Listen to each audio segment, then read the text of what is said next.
Art Against Mental Illness. So I'm here with Val. Val, introduce yourself. Hi Alex, I'm Val Penny and I write crime fiction. I started writing crime fiction when I was recovering from cancer. Oh, okay. I was being treated for cancer, and it's a very worrying and depressing kind of time. I was really quite ill. And I don't know if you've tried to watch daytime television, but it didn't hold my interest for very long. And I didn't have the energy to do the things I like to do, like swimming, visiting with friends, seeing family. I had no immune system because of the drugs that were helping me recover. And so I turned to reading, which is what I enjoy that I could do. The problem was that I kept telling my husband about the books I was reading, about whether they were good books, about whether they were bad books, about what made them good, about what made them bad. And eventually he said to me, look, if you know so much about what makes a good book, why don't you just write one? And I thought, challenge accepted. So it took me about 2.5 years, but I did write my first book, Hunter's Chase. Amazing. And so what were you doing before that? I was a university lecturer at Heriot Watt, and I lectured in law. Oh, wow. I had remarried and moved away from Edinburgh, so that the commute was more than I could cope with when I was poorly, and so I had to give that up and take early retirement, and this led me to writing. Did that law stuff make its way into your writing at all? Not really, because I was doing more commercial law and private law, right. And obviously it's not criminal quite John law. Grisham, right? It's not quite that, no. And so most of the work that I do now centres around crime and criminal law, which was not an area I practised or lectured on. Amazing. And so tell us a bit about that. What do you write? I write crime fiction. The Hunter series is about a detective DI Hunter Wilson. And I got his name when we were driving through to Edinburgh to visit my mother. And as we stopped at a set of traffic lights, there was a lawyer's office named Wilson Hunter. And I said to my husband, what a wonderful name for my main detective. And he said, no, you can't use that because he's a lawyer, he might sue us. And so I said, that's fine, we'll swap the names around and we'll make him Hunter Wilson. That's even better. It's a better name. Absolutely, it is a better name. And how many times has Hunter made appearances?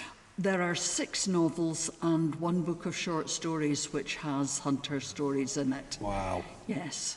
7th novel will come out next year. That's amazing. Yeah, it's good fun. So obviously you recovered from your cancer. I did, thank you. Well done. I don't know what the right thing to say there is, but well, yes, you're still here, and that's amazing, not right? Not everyone's that lucky. Yeah. And so I do consider myself very fortunate. Yeah. Yes. And how long has that been? About 10 years now. Oh, amazing. Yes. Amazing. And how much do you think that experience has sort of affected your writing? Or? Well, it affected the writing in so much as that's why I started writing. Yeah. And I produced about 1 novel a year after that. And then, of course, we were all hit by COVID. Yeah. And I wrote 2 novels during COVID because I had nothing else to do. Like everyone else, I was stuck at home. And it's worthwhile just looking for the bright side of things. Sometimes that can be difficult. I sometimes find it difficult, but you sometimes have to look for the positives. And so what is the experience of writing like for you? I used to I was what they call a pantser. In that, a pantser, in that I write by the seat of my pants. Oh, right. And that's how Hunter's Chase was written. Because I didn't know what I was doing. It was my first novel. I had not a clue. But I then met a novelist by the name of Sue Moorcroft, and she writes romantic women's fiction, totally different genre. But what she did do was explain how she sets out her novels beforehand. So she actually produces a background. And so I have now become much more organised, much more structured in how I approach it. I'll write the background, I'll write the bones of the work, and then I'll put the flesh on it and make the story.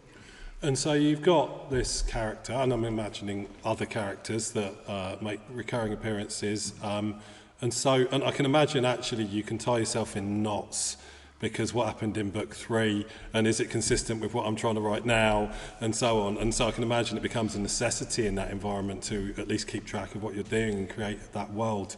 How much do you find you have to inhabit that world to keep it consistent and keep it developing?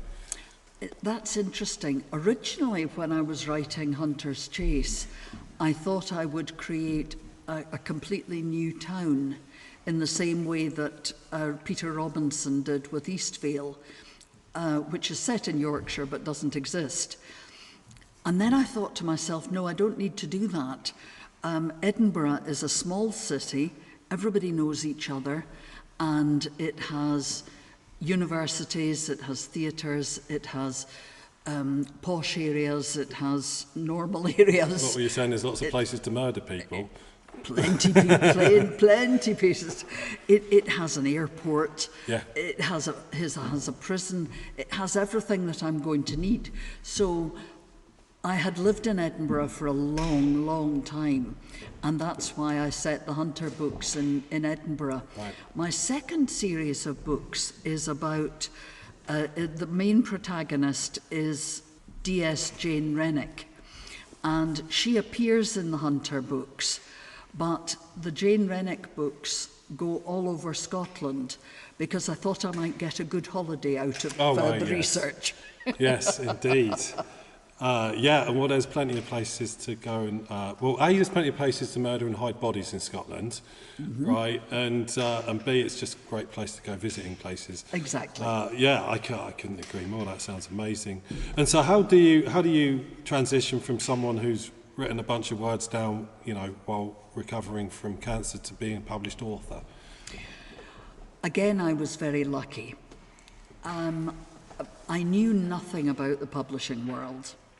And so I said to my husband, I finished the book, I'm just going to send it off. And I sent it to 2 different publishing houses. One had cats in the name and one had dogs in the name. Okay. And then we went on holiday. And when I came back, there were 2 emails, both saying, one from each of the publishers, and both saying that they wanted to publish the book. Oh, wow. Now, that never happens, but I didn't know this. And so I said to my husband, oh, yes, they both want the book. And I've always been more of a cat person than a dog person. Oh, come so on. I went with the cats. And that's true. And you've never looked back, and never will there be a dog in your life. That's quite amazing. Well, funny enough, you're the second author to say to me today, I'm really lucky because I wrote my first book because this was George, he wrote his first book during lockdown. Mm-hmm. And just basically got published, the first person he talked to. It was like, okay, it's really, basically what I'm hearing from today, it's like really easy to become a published author. Well, it's a lot easier than it used to be. Yes. Because there are far more small publishing houses than there ever used to be. Yeah. And also the ability to self-publish is available to people. What I would commend to any of your listeners who are thinking of self-publishing is do not skimp on an editor. Get an editor who knows your genre, who is really quite critical, and who will say to you, no, this paragraph doesn't work. You can take out that chapter. You do not need that character. You need a brutal editor, especially with the first book. And even if you're self-publishing, it will cost you money. It will cost several £100, but it is worth getting an editor, a good editor. I've heard that a lot. I don't do a lot of writing myself. I'm a visual artist, and for me, it's all about the process, right? I make art because I enjoy the process and I find it really healthy and gets me into really good states of mind and relaxes me. And to what degree do you feel, you know, that writing is something you do just because you need to do it? I get very unsettled if I can't write. It doesn't have to be a chapter of a book. It can be a short story. It can be a poem. It can be an entry into a journal. But it might be a blog post. But I do write something every day. And a bit like you and your visual art, which is wonderful, by the way. I was admiring it earlier, before I knew it was you.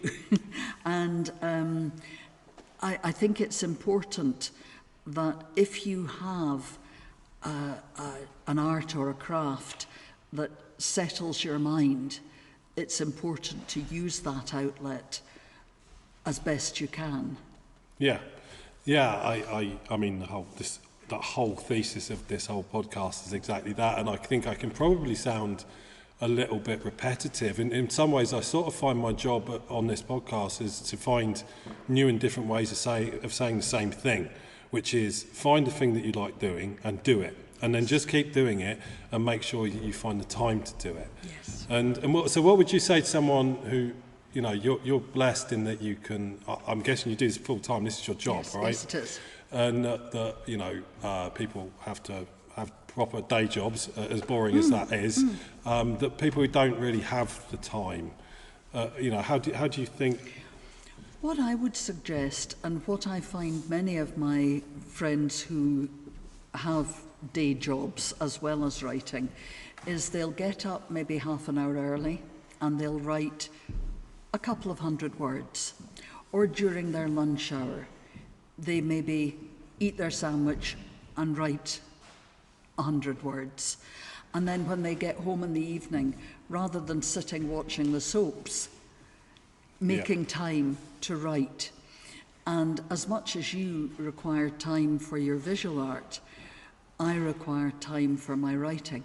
When I had a real job, I used to long for the day when I could have a job that started at 11 and finished at 4 and had an hour for lunch.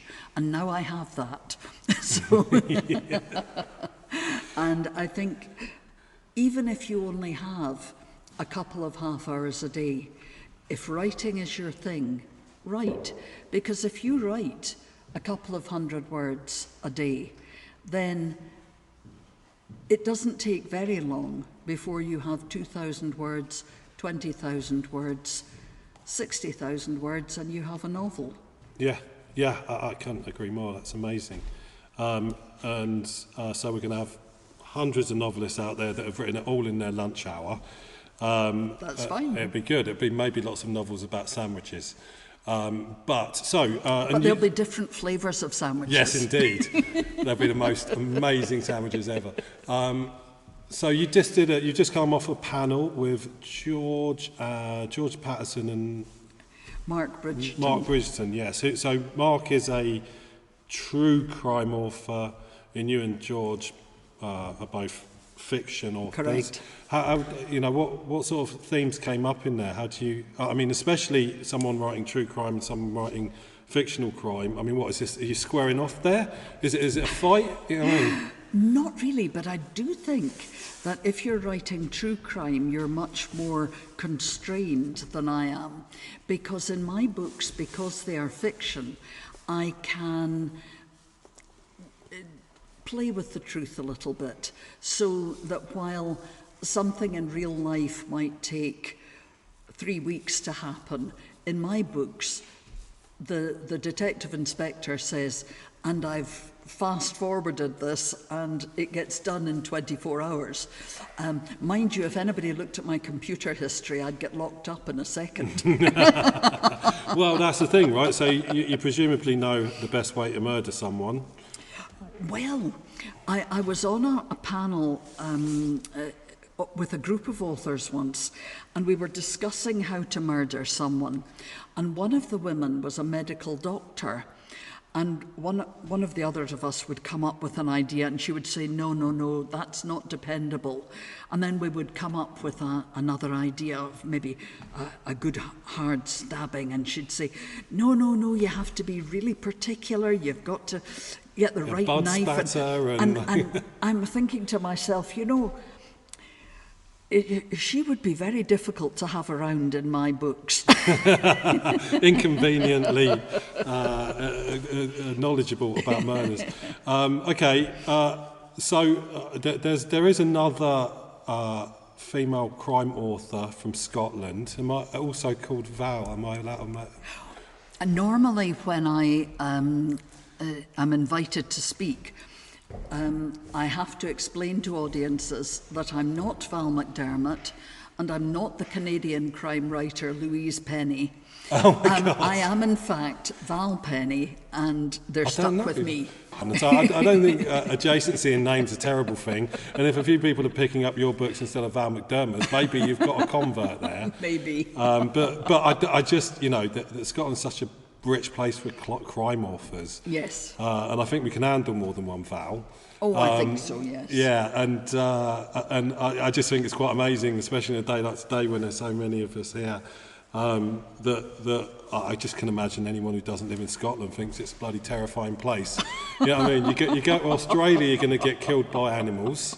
You come to Scotland and someone's going to murder you and bury you on a hillside somewhere, right? But I'm still here, right? And no one's tried to kill me yet today. I'm delighted to hear Well, it. thank you. If people want to find you? My website is very imaginatively named www.valpenny.com. Amazing. And I'm assuming you're available on all of the usual places to buy books? Amazon, Barnes & Noble, Waterstones, yes. And your next book?